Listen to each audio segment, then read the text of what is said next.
Almost to the week that we introduced our what we call May Revise, an update of our January budget projections to the California legislature. Remarkably, a year ago, we were debating how to balance a budget with a $21.4 billion operating surplus that was projected by our finance team and supported broadly by the experts that were looking at the budget. Remarkable. $21.4 billion operating surplus just 1 year ago in the state of California. We were effective in balancing last year's budget, so much so that our bond rating was increased last year. People were very appreciative that we were able to pay down this wall of debt that former Governor Brown talked so often about.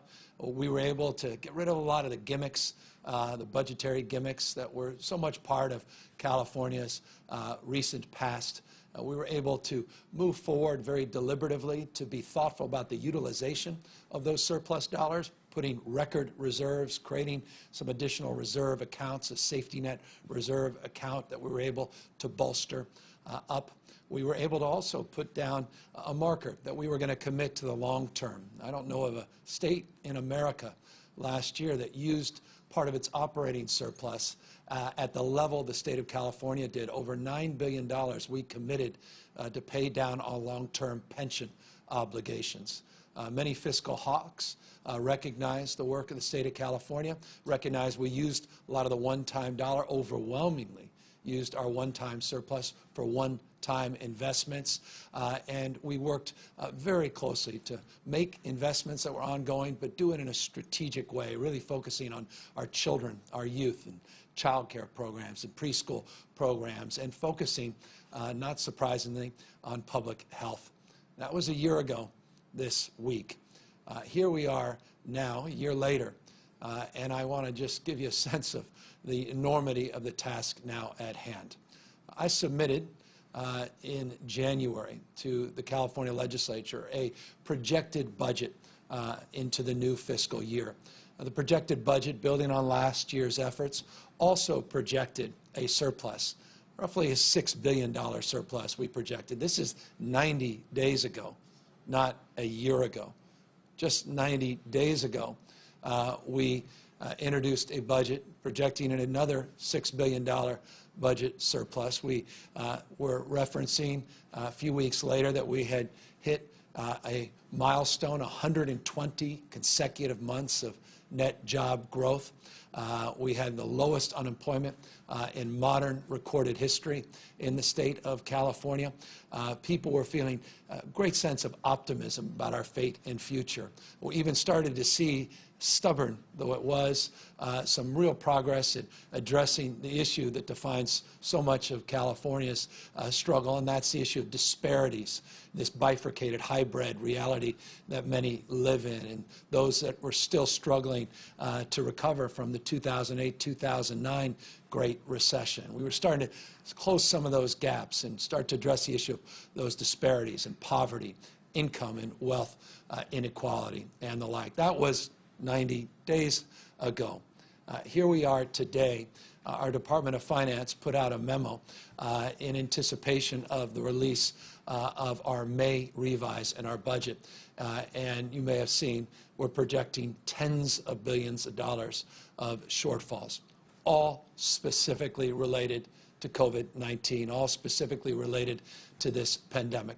In so many ways, it's not surprising. We've been foreshadowing this for many, many weeks. And of course, for many, many months, this has been foreshadowed as this is a global pandemic. And there's not an economy around the world that has substantively, at least, been immune, some a little less so, from the collateral consequences of this pandemic as it relates to their economy.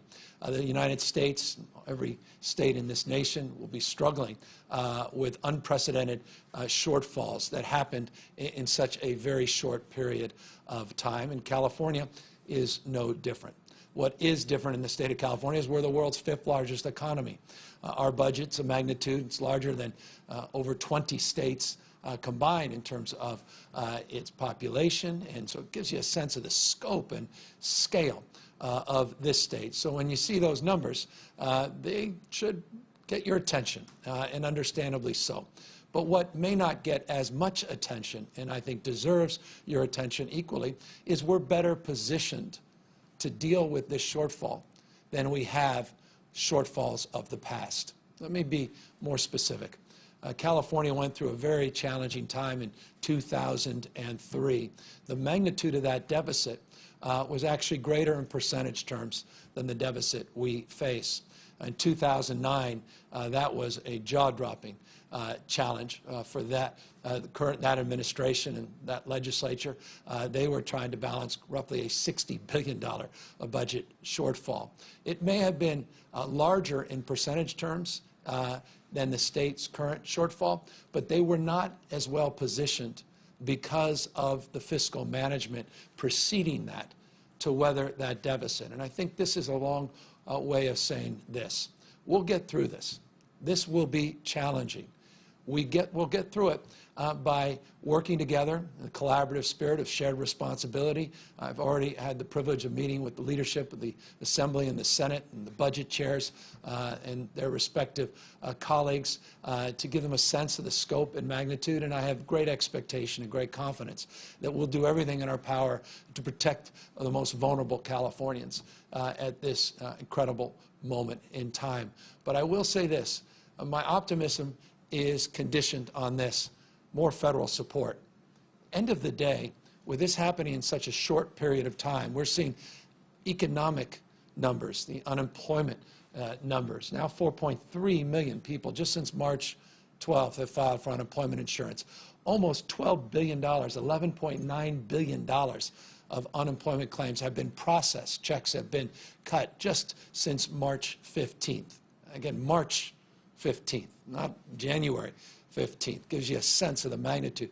Those unemployment numbers will translate into economic numbers of unemployment that are more acute than anything we have seen in modern times. The budget, however, because of the acuity of this crisis, we believe is manageable, again, if the federal government helps support states like ours.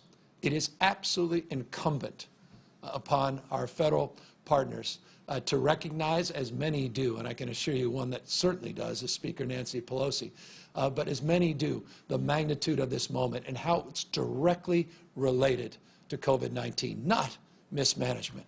Again, $21.4 billion budget surplus we were able to balance last year. $6 billion projected surplus just 90 days ago in this state, paying down long-term pension obligations, balancing budgets with record reserves, seeing bond rating agencies look at those facts and adjudicate them independently, record low unemployment, real economic growth, reinforcing our position as the world's 5th largest economy. But because of this pandemic, because of what it has done, these revenue shortfalls are bigger than even the state of California. We need the federal government to recognize this. Because at the end of the day, it's not about our state. It's about our firefighters. It's about our nurses. It's about our teachers. It's about frontline employees that we call heroes every single day for good reason. They are the real victims at this moment of these potential shortfalls. And we have to do everything in our power to protect them and to protect the most vulnerable Californians that need the supports now more than ever because their personal finances are even more devastating than the state's fiscal condition. We have to recognize that this moment requires an historic effort of partnership, not just between a governor and a legislature, but between the states and our federal government. We are very grateful for the support we have already received, and it's been bipartisan, and we are very grateful to the leadership of both parties for their support and the President of the United States for his concurrence in terms of those commitments. The CARES Act, the last CARES Act, has been profoundly beneficial to the state of California. But sadly, the enormity of this moment requires even more support. And again, not just for states, but for cities and counties that are truly on the front lines of addressing this pandemic. And I'll tell you, when I say the front lines, they are the ones that hire your local police officers and firefighters these counties and the health departments hiring nurses and doctors, these heroes, the skilled nursing facilities, and the incredible work those men and women are doing in our assisted living facilities to take care of our seniors and our most vulnerable. So many of them county employees, not just state employees. In fact, the state of California is one of the most efficient per capita number of employees of any state in the country. But the reality is this impacts cities and counties, particularly counties, in profound and significant ways. So again, this is not a cry by any stretch. We're proud of this state and our capacity to meet the moment and to be resilient. And we're really proud of the work that's been done. Former Governor Brown, former legislators, to really get California's fiscal health back in shape. But this is bigger than all of us, and we really need the federal government to do more and to help us through this moment. We'll do everything we are responsible for doing and more. We punch above our weight in this state, and we'll come back stronger, more vibrant, more resilient than ever, because for one thing we all know is a lot more than we did know before this crisis. We know our limitations. We know our capacity. We're breaking through many of the limitations, breaking through our previous belief systems of capacity. We're reimagining the future in real time because we have to invent it in real time to just address the magnitude of this crisis. Just ask our teachers that are doing distance learning and able to do it in heroic ways almost overnight. Just ask so many of our employers and entrepreneurs that have even broken through in additional innovations in terms of the telework that they're doing and the other capacity to organize differently their teams of employees, essential and non-essential, the creativity of folks in government that are meeting this moment in historic ways to protect you and to keep you safe and healthy, not only in our hospital system, but in alternative care sites all across our state and our nation. So I'm not being Pollyannish. We'll get through this, but I am being sober about the magnitude of the reality that we cannot do it alone. And so we continue to enjoy just extraordinary relationships with our elected officials, our federal representatives, again, Democrats and Republicans here in the state. We'll need everybody moving together in this. This is, again, not a red state issue, not a blue state issue. It's tiring saying that. It's not a red county issue, a blue county issue. That's tiring. It's about human beings that need government at a time of great need and great stress, more than they ever have in our lifetimes. And we are capable of meeting that moment together. And so that's the spirit we're going to bring in to the next 5 or so weeks as we try to work through our balanced budget. One thing we don't have as a nation state is that printing press. That's one thing that distinguishes our federal government from state governments. But we do have an entrepreneurial mindset, and we do believe in accountability. We're not victims of fate. We have agency. We'll do our best, but we are certainly dealing with a crisis that is global in its scope and impact, and clearly California is not immune from those impacts. So I just wanted to, on the top, lead with a little bit of news in that respect, and know that we are working very, very closely with the legislature to do everything we can, and with leadership, particularly Nancy Pelosi, to see what we can get done federally. As it relates to getting things done, and as it relates to taking account and responsibility, as it relates to moving forward, we today are also announcing some specific milestones that we believe we have reached, based upon health, based upon data, based upon our scientific analysis of where we are as it relates to the state of COVID-19, as it relates to the spread of this disease. We laid out a number of weeks ago a roadmap for recovery. We put forward 6 specific indicators that will guide our determination of when we can make meaningful modifications to that roadmap and begin to reopen up our economy with conditions and with modifications. We socialized more specifically that last week, and we previewed it the beginning of this week on Monday and said by Thursday, today, we would put out guidelines to move into what we refer to as phase 2 of our reopening plan. And that's exactly what we will be doing here today.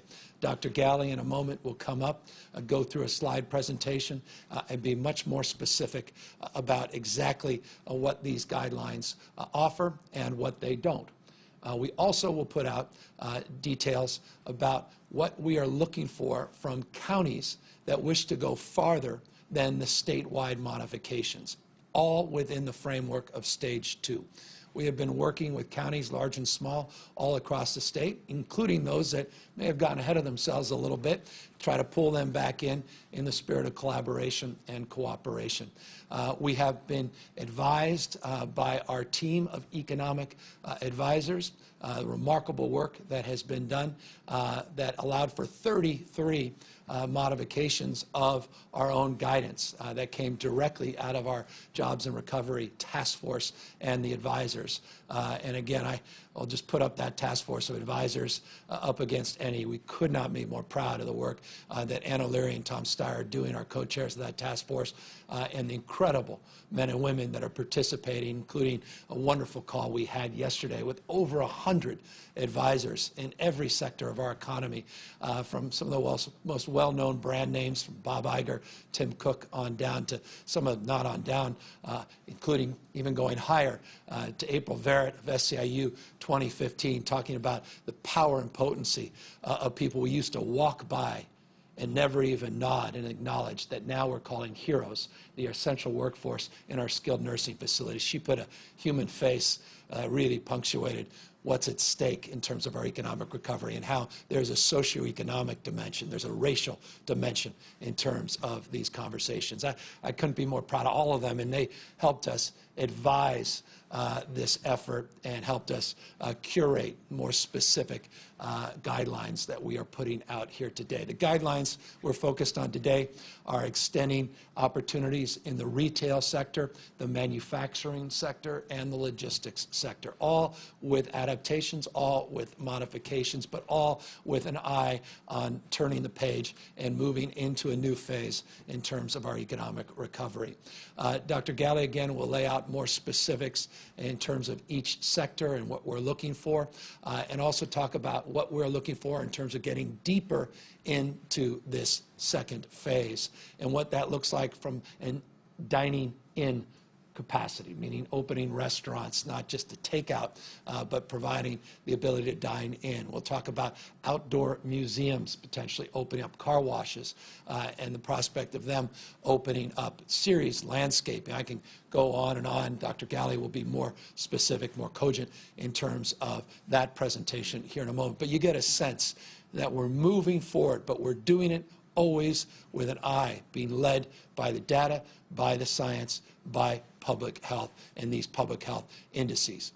He'll lay out what we're counting on, which is consistency in terms of capacity to meet these indicators on testing, on tracing, and tracking, on supportive isolation, on issues related to hospital surge, how we manage the needs of our most vulnerable Californians, seniors, homeless, those that are incarcerated or in custody that are vulnerable to this pandemic, the challenges of making sure that we're doing appropriate community surveillance so we're tracking spread in real time. And if we see numbers go up in a way that causes stress in the system, the ability to toggle back, the ability to move back in a more restrictive direction. These are specific responsibilities of these counties if they want to go further, specific responsibilities of the state if we want to continue to make progress that we have to monitor in real time. The testing is getting better. Over 843,000 tests now we've done in the state of California, 30+ thousand more tests just in the last 24 hours. We put out that new testing site yesterday. I encourage you, if you didn't hear about it, you know about it, COVID-19. On the covid19.ca.gov website, you can log in your zip code and you'll see how close you are, approximate you are to a testing facility. We got these 86 new testing sites being distributed all throughout the state of California. Almost all of them are in place. There was some logistic questions, but we've identified locations for all of them. Most are now up and running, rural California, not just inner city California. Still a lot of work to do. There's still some testing deserts in the state, but we put that site up because we're starting to see real progress in the testing. Yesterday, I announced that our partnership with UCSF, we started that first cohort. They started filling out registrations yesterday on the first cohort to get the virtual training for our tracing corps that we're putting together, this army of disease detectives, where we're going to try to get 10,000 in our first phase, building on the existing infrastructure of just shy of 3,000 people that are already doing this work throughout the state of California. But testing and tracing are foundational in terms of this effort to move in the second phase. And as I said yesterday, the critical nature of PPE, the critical nature of getting masks, not just for those that are in the front lines in our healthcare sector, but broadening the front lines to the grocery lines, broadening them to transit lines, broadening it to the factory lines and those that are manufacturing and doing delivery lines and logistics, and to make sure that they have adequate PPE. And so progress in that place as well. So we'll monitor all of this in real time. We'll do everything we can to partner with counties. Some may see these variations and the requirements to get into the second phase more deeply as impediments. We see them as common sense public health requisites. We recognize flexibility is important, and we recognize that we have certain ideas and answers and solutions, but we don't have all the ideas, answers, and solutions, and we are humbled by that as well. So it's a way of expressing this. We look forward to working with our local partners to pull them in and to help them help move forward into this deeper phase two. And I'll just conclude on that point by just reminding you that the foundational predicate is self-certification, but self-certification with conditions. These counties that want to move into deeper part of the second phase have to do so in concurrence with their hospital system, in concurrence with their boards of supervisors in the counties, and with all of these tough questions answered on testing, tracing, and surge, and protecting vulnerable communities before they move into the phase. We'll provide technical assistance, and of course we're open to argument, interested in their unique conditions and circumstances, and we'll try to provide some flexibility. But again, it's a health-first frame. And if they can't meet it on the basis of data and facts, on trend lines, on hospitalizations, on ICU data, on death data, and positive data, then we're not able to accommodate that. And we'll be compelled to enforce it in a thoughtful and judicious way. We're confident, though, the vast majority, there'll be exceptions, people in the spirit of collaboration will work with us to work through those issues. And we recognize we have a lot of work to do ahead of us in that space. By the way, the guidelines for these variances into the second phase will be out next Tuesday for many, many of the sectors that can potentially get the benefit of these variations. And so that's a preview for next Tuesday as well. And I've said enough. Now let me have my doctor, your doctor, expert in this space, say the most important part about this guidelines and guidance. And of course, at the end, we'll be available to answer any questions. Dr. Galley. Thank you, Governor. It's great to be with you again. Today, as the Governor said, I want to walk you through what we look forward to beginning tomorrow in terms of additional sectors that are coming back to business, as well as talk a bit about the regional variance process that we've been hard at work describing here and are ready to put out in the next day. So this is a reminder that California's decision to modify the stay-at-home order is based on science, data, and public health. And we have for weeks, months now, been looking at that data, been updating you on a daily basis, as well as explaining how we believe we are in what we call our range or zone of stability with our hospital data and our death data across the state. and that gives us confidence to move into this stage 2 of modifying our stay-at-home order. What does it mean to move into stage 2? It does not mean a return to normal. We know that COVID-19 is still spreading. Daily, the governor updates the number of new cases. Even despite increased testing, we still see a number of new cases. Despite an increased ability to do contact tracing, we still know that the virus is alive in California and that your good efforts have helped us suppress it quite a bit, but it is still there spreading. And we know that we're going to gradually reopen California only as we can reduce the risk to all Californians from contracting COVID-19. So what starts tomorrow, Friday, May 8th? We've been talking about that date now for over a week. We've talked about how retailers are going to be doing more curbside pickup, potentially delivery, and all done in that physically distanced way with those modifications. We're encouraging those retailers to install hands-free devices that maybe it's not direct payment at a cashier like we're used to, but a click and swipe type of methodology. We'll see a lot more hand sanitizer outside the door. You'll see staff from the retailers coming out to your car potentially to deliver goods with gloves and a mask on.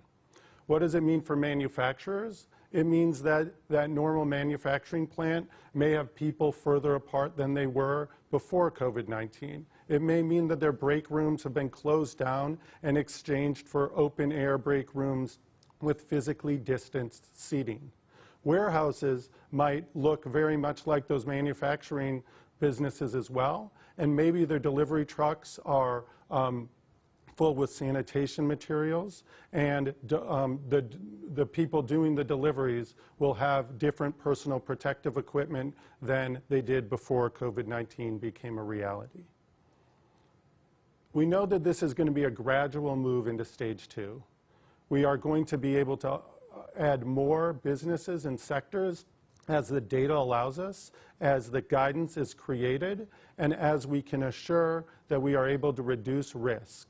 And as we watch as people begin to move in California more and more, that we're still able to suppress through our testing, our contact tracing capabilities across the state, so we don't lose the important gains all Californians have helped contribute to over the last many weeks. This gradual move into stage 2 means that later, soon and later, things like offices that haven't been able to telework will open.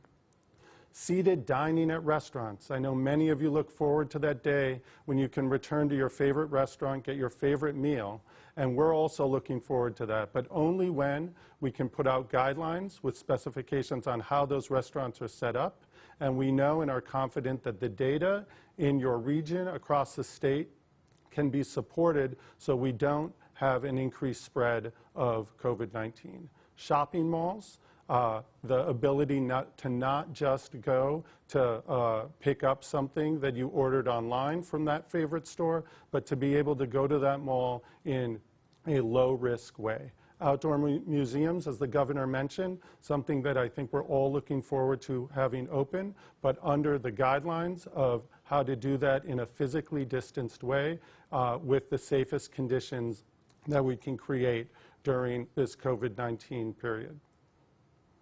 We also are going to be putting out industry-wide guidance, and these guidances will allow us as the public to know how our retailers, how our industries are setting themselves up in a COVID-19 period as they return back to work. These guidances will allow us to have detailed risk assessments done by these employers, the training of employees on how to limit the spread of COVID-19, how to screen for symptoms, possibly temperature checks, symptom checks on a daily basis, and of course, as we've talked about, staying home when someone's sick. We'll ask industries to implement site-specific protection plans, cleaning and disinfecting protocols, and of course, the physical distancing guidelines that we've been talking about for many, many weeks. I want to talk a little bit about what the governor mentioned earlier in the week, that Dr. Angel walked us through early in the week as well, and that just a few minutes ago, the governor said a little bit more specifically about, which is this concept of regional variance.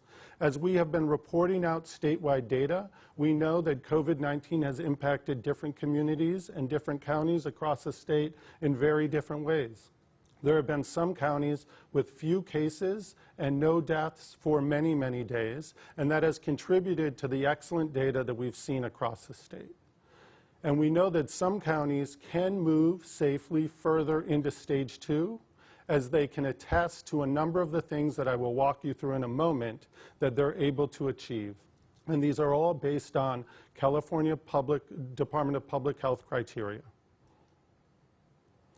So in order to achieve or attest to the regional variance criteria, we need the public health officer, and let me just take a moment and thank the public health officers across the state for the tremendous work, not just locally, but statewide, coming together, having very challenging conversations, thinking through some very hard decisions, and keeping Californians safe using data and health throughout the many weeks. And the work continues as we consider this regional variance criteria. Things like counties being able to attest that they've had less than, no more than, 1 case per 10,000 people in the last 14 days, no COVID-related deaths in the last 14 days, that they're able to protect our essential workers. Those are our grocery store workers, our transit workers, with protective gear, and that they're able to support those same workers when they're sick or exposed to COVID-19. That we have adequate testing capacity in those counties, a minimum of 1.5 tests per 1,000 residents, that we're able to do that contact tracing with those disease detectives that the governor's been talking to us about, with at least 15 contact tracers per 100,000 residents, and that furthermore, we're able to support with temporary housing a good number of those residents in our counties that are experiencing homelessness and may become COVID-19 positive. We also, as the governor mentioned, we depend on our partnership with our hospital systems in our counties. We want to make sure that each county is able to work with their hospital systems and have at least 35% capacity for surge. We talked about early on that we look to add 50,000 beds across the state for potential COVID-19 surge. This, when you break it down at the county level, at the hospitals, it is a minimum of 35% in each of those counties' hospital systems to be able to potentially handle surge in COVID-19 cases. Furthermore, that these hospitals have a robust plan to protect their hospital workforce with the PPE and other policies and procedures that keep them safe. We've talked about vulnerable populations since the beginning. We know that many of our skilled nursing facilities and other congregate care facilities must have PPE, and in order to attest for the regional variance, a public health officer must be able to say that their skilled nursing facilities have more than 14 days supply of PPE, as well as an ability to order additional PPE from suppliers when that 14 days is running low. And also, as the governor mentioned, we need to make sure that each county has the ability to understand their data and pull back from some of these modifications, slow down in some cases, reinstitute those modifications again in other cases based on their data and their own county-wide situation. We look forward, the Department of Public Health, California Department of Public Health, will post these guidelines to a test for regional variance on the CDPH website.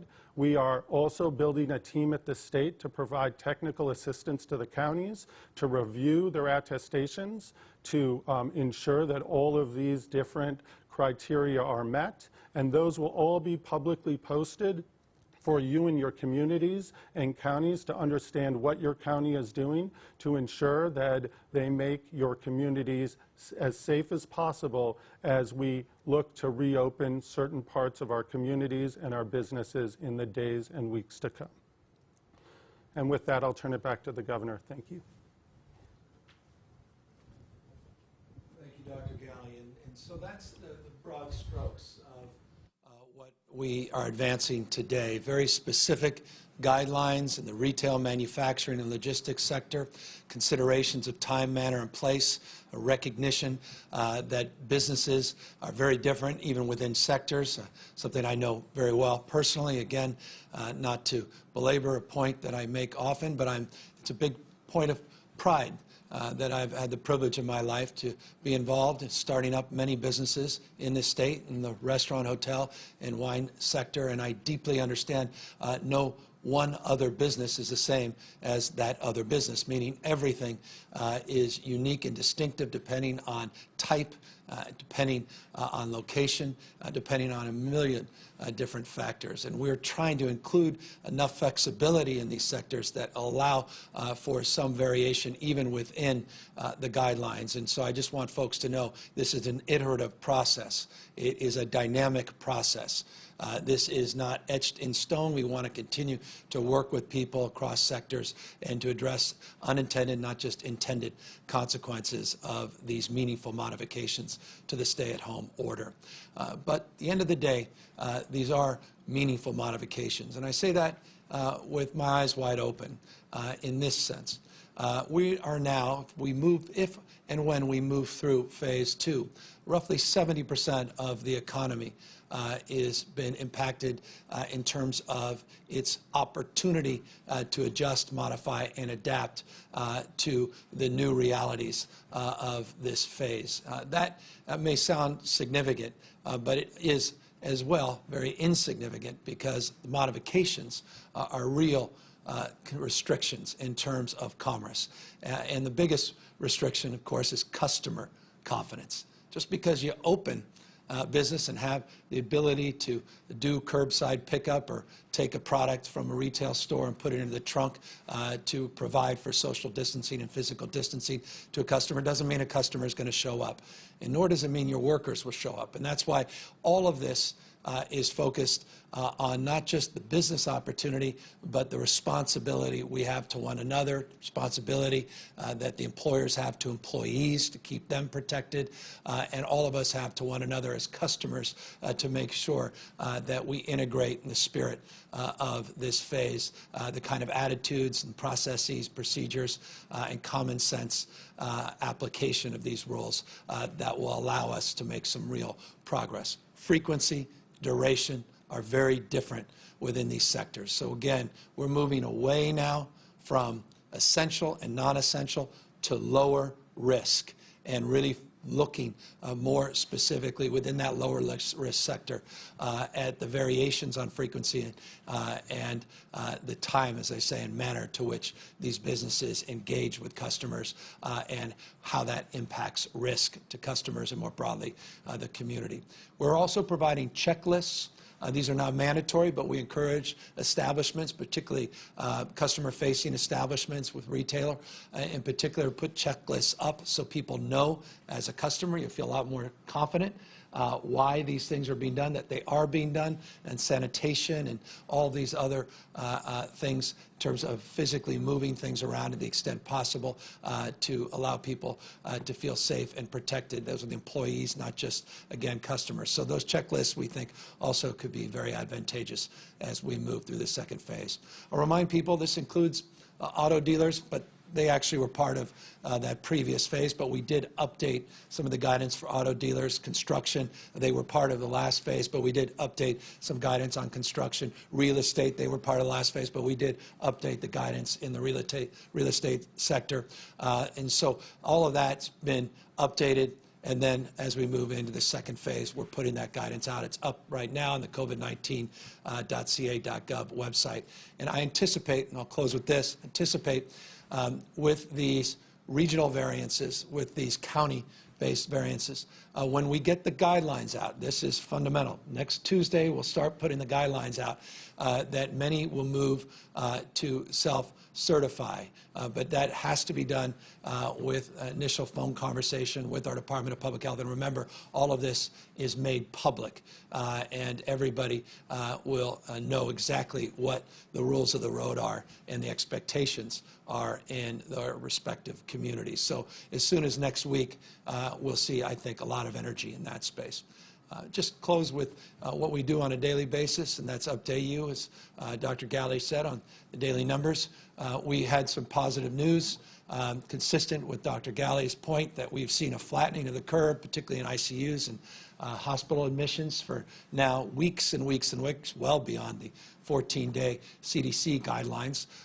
Both in the ICU space and the hospitalization space, we saw declines yesterday versus the previous day. We also saw it in those PUI numbers, again, people under investigation in those two categories as well.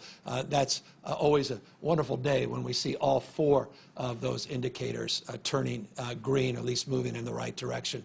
Stubbornly, as Dr. Galley referenced, those death numbers, the lagging number of deaths continues to be a point of just devastation for families, loved ones that are lost, and frustration for all of us in terms of just coming to grips with the magnitude of what we're up against. And again, I'll remind people that think, hey, the emergency's over, we can go back to the way things used to be. I've heard some comments from people that are even in elected office saying that. Tell that to 92 families that were destroyed because they lost a loved one to this virus in the last 24 hours. This, by no stretch of the imagination, is over. We want to contain this spread.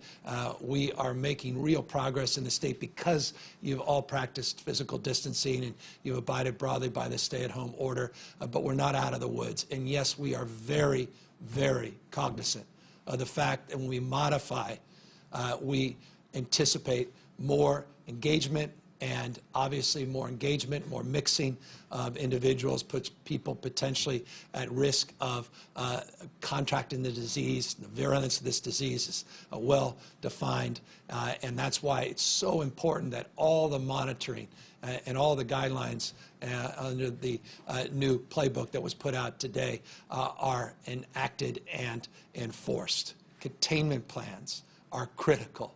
These protection plans are foundational for our success, so we can continue to move through this next phase into that third phase, and then ultimately that final phase, that fourth phase, when we have immunity, we have the vaccine, and we can go back to festivals and concerts and huge sporting events that define so much of our lives and enjoyment and entertainment before this crisis. But we've got a lot of work to do before we get there, and that work will be decided by you, our individual behaviors, and how that impacts others, and collectively our efforts here to modify will be predicated on the data that will decide and determine as quickly as we move into the next, or how quickly we move into those next phases. So that's broad strokes what we wanted to offer here today, and we of course look forward to answering any questions, and Dr. Galley is here as well to be more specific in responses related to these modifications.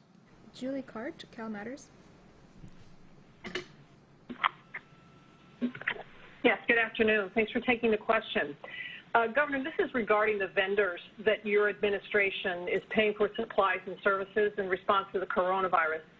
Will you please describe the vetting process during the pandemic emergency and how it varies from the state's normal procedures during emergencies or other times? And do you think the vetting has been sufficient, given that the state has wired $500 million to a company that has been in business just 3 days? Yeah, and that money was brought back, as you know well, and not a dime was lost in the state of California. We were in the Wild Wild West period in the early part of this pandemic. Those dollars were protected, and protocols were put into place that were much more strengthened after that specific incident. The good news is I have the director of the Office of Emergency Services, Mark Gilladucci, can speak more specifically to the protocols and procedures that are in place and relate his confidence in what we're doing currently as it relates to those vendors. Thank you, Governor, and thanks for the question. really the difference between emergency procurements and normal procurements is obviously during an emergency phase, time is of the essence. In this particular event, the COVID-19, we were in an extra requirement for enhanced ability to get PPE out to the public health providers. That's really our hospital workers and our first responders. This also was a little bit more complex in that we were dealing with a condition where we had worldwide shortage of a common commodity that literally every health care provider and government in the world was trying to obtain. And so vetting was important. We pulled together a vetting team of individuals, but again, and these individuals really were a combination of individuals from our public health department, from our Office of Emergency Services, from our Department of General Services. We pulled in some expertise from logistics, and we also incorporated expertise outside. I mentioned before in previous press conferences our ability to engage NGOs and other entities that have done work in Asia and with foreign commodity providers to help us to ensure that the vetting had been done in an appropriate and efficient manner. But again, a lot of this was being done in real time, very rapidly. And the idea was to try to get as many of these commodities as possible. As the governor mentioned, this was the Wild Wild West. And the fact of the matter is there were thousands and thousands of individuals and organizations reaching out to us that required all of these aspects to be vetted. And we were looking for large commodity purchases. And so we did, through that vetting process, the ability to find the most appropriate commodity that could deliver for us in the timely enough fashion. Eventually, we also brought in our partners from the federal government, both from FEMA, and we established and tied into the task force led by the Federal Bureau of Investigation, the FBI, and the Department of Justice to ensure that all of the different commodities that we were obtaining and the people we were dealing with were legitimate. And we found, as I've mentioned before in previous press conferences, a lot of fraud, a lot of promises not kept, and the inability that of providers that said that they could provide for us, and then they couldn't. So that was basically the vetting process. The vetting process continues to go on today, and really through that vetting process, we only were able to actually get through a very small percentage of legitimate organizations and companies that could provide us the commodities that we needed. Thank you, Director. I'm hard-pressed to find any state, maybe you might find a state or two, that didn't struggle with the same challenges. Good news, no money wasted, lesson learned, new procedures, protocols put in place. And let me just punctuate that. 21.1 was a wonderful number I received this morning, text early this morning, 21.1 million procedure masks now in our inventory that we're getting out in real time. It only reinforces the moment we're in, getting this product in, making sure we secure it, making sure we distribute it, getting out in real time. It's foundational in terms of the announcements we're making, the guidelines we're putting out in the next phase of variations to make sure, again, those in the front lines defined more broadly in our retail sector, hospitality sector, and the like, have this appropriate protective gear. So very encouraged by the progress that's being made. Next question. Alex Michelson, Fox 11. Thank you, Governor. I have questions about two industries in particular. You mentioned the restaurant industry. You said that it could open soon for dining. Does that mean a matter of weeks, a matter of months? What are you looking at there? And for sports, today the NFL is announcing its schedule.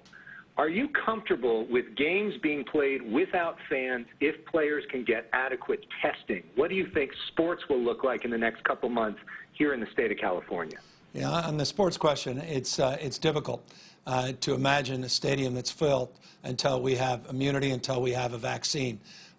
It's difficult for me to imagine what the league, broadly, leagues do when one or two of their key personnel or players are tested positive. Do they quarantine the rest of the team. If an offensive lineman is practicing with a defensive lineman and they have tested positive, what happens to the rest of the line? What happens for the game coming up the next weekend? It's inconceivable to me that that's not a likely scenario. So it's a very challenging question you're asking, and it's a very challenging question. I know it's being asked by Major League Baseball, certainly by the commissioner of the NFL. I've had the privilege of talking to many of them, including the players' unions and associations, and I can assure you this, it's very fluid, and I think it should be. They should be very, very sensitive to the needs of the communities of which they are identified and where they practice and play, but we are working collaboratively and cooperatively across the spectrum, and that includes soccer, includes UFC, includes many different leagues and affiliations, all that really want to get back. And I think many of us, I've talked a lot about my own background in baseball and why substantially I'm here because of what sports did for me.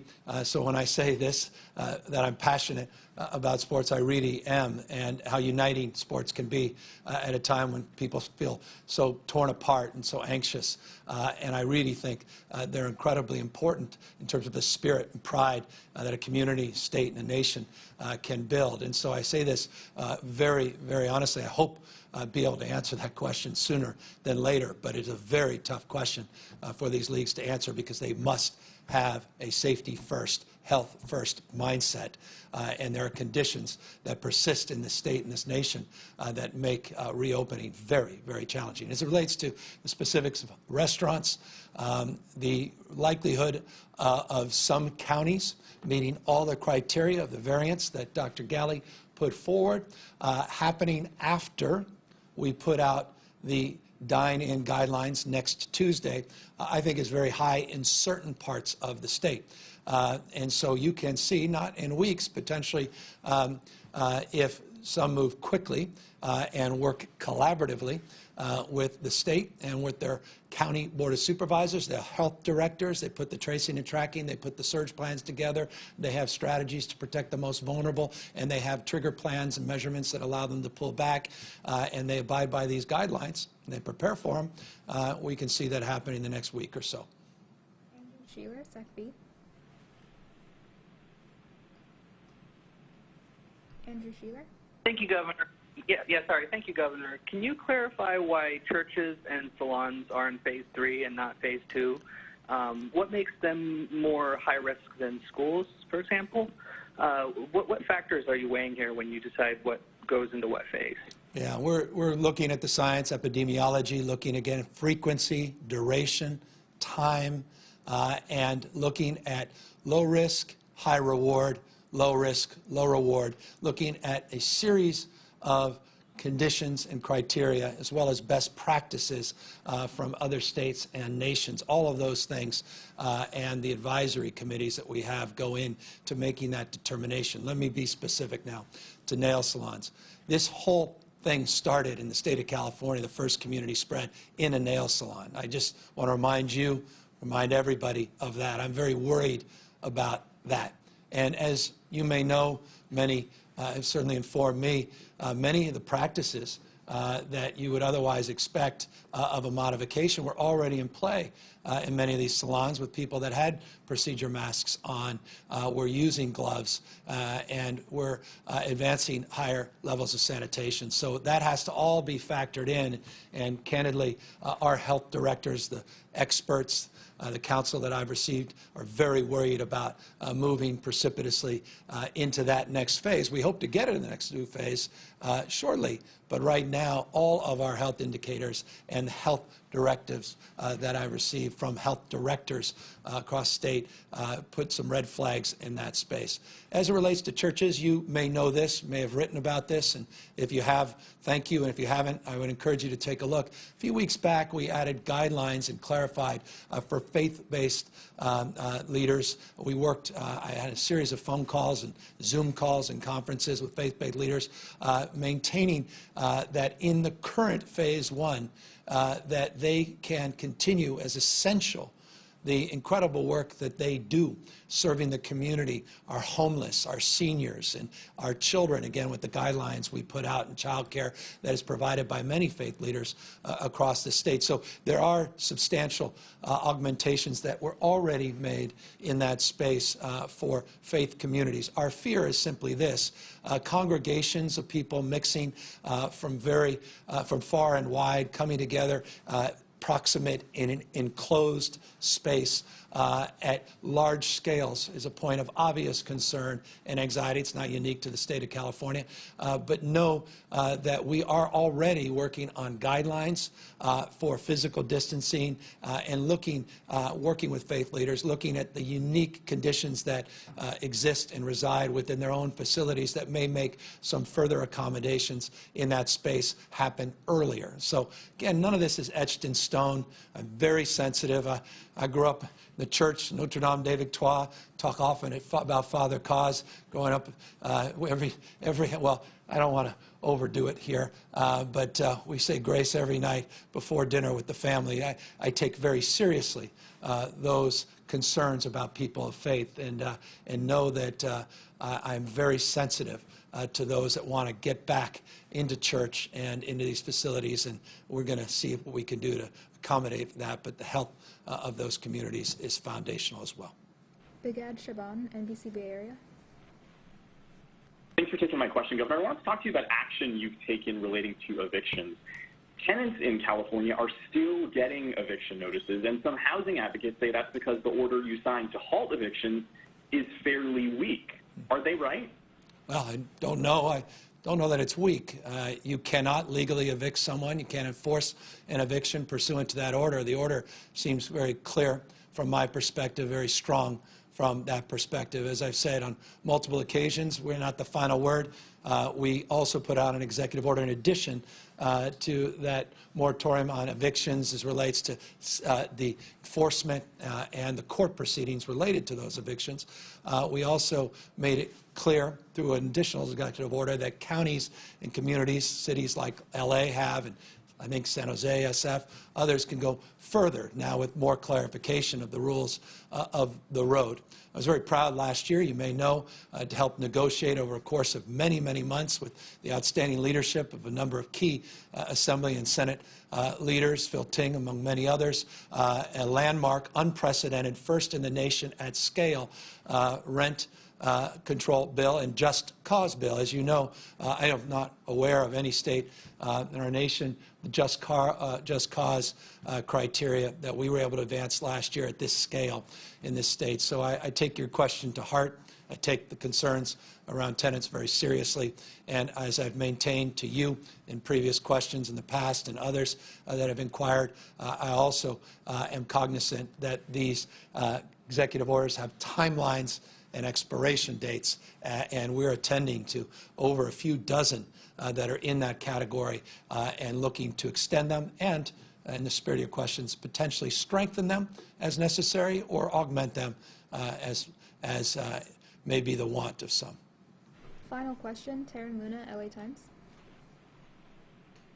Governor, many retail stores in California are already offering the curbside pickup that you said can resume on Friday. So other than this being a big symbolic shift of the beginning of the reopening of California, what is actually going to be any different tomorrow? Well, now they'll have health guidelines that support those efforts. To the extent you're saying people have moved forward without the concurrence of the state, that may be the case. So I think it's significant that the state of California is authorizing this legally, allowing certain jurisdictions to maintain more strict guidelines, as you know well.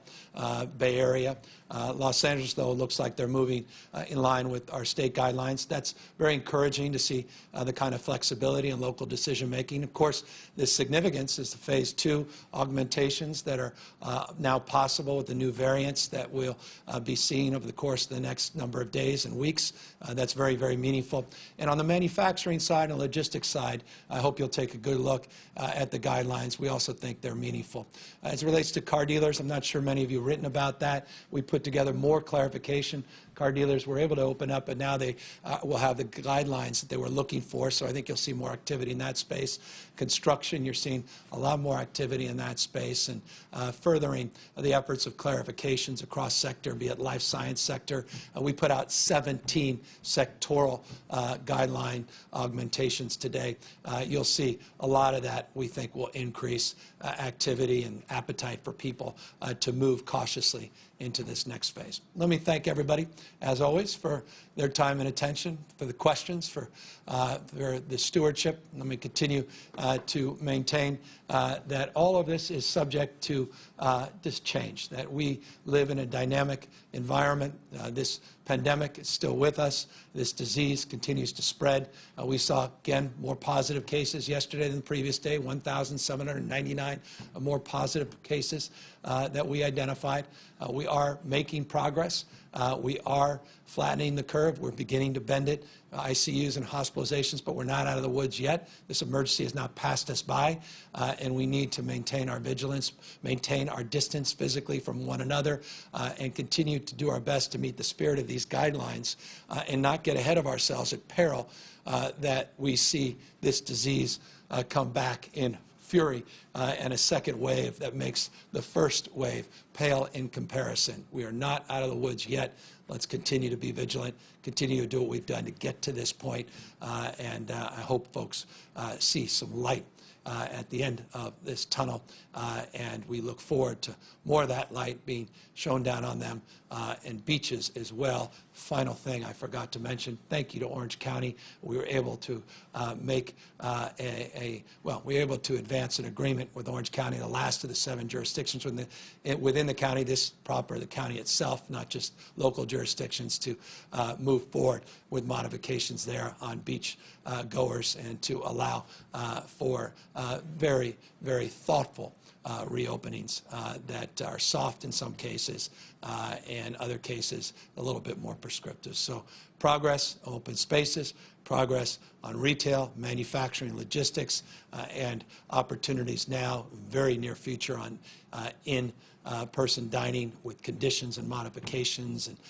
on car washes and a series of other things, offices included, outdoor museums in that next phase that we look forward to seeing with all these modifications and variances being self-attested very, very soon. Take care, everybody.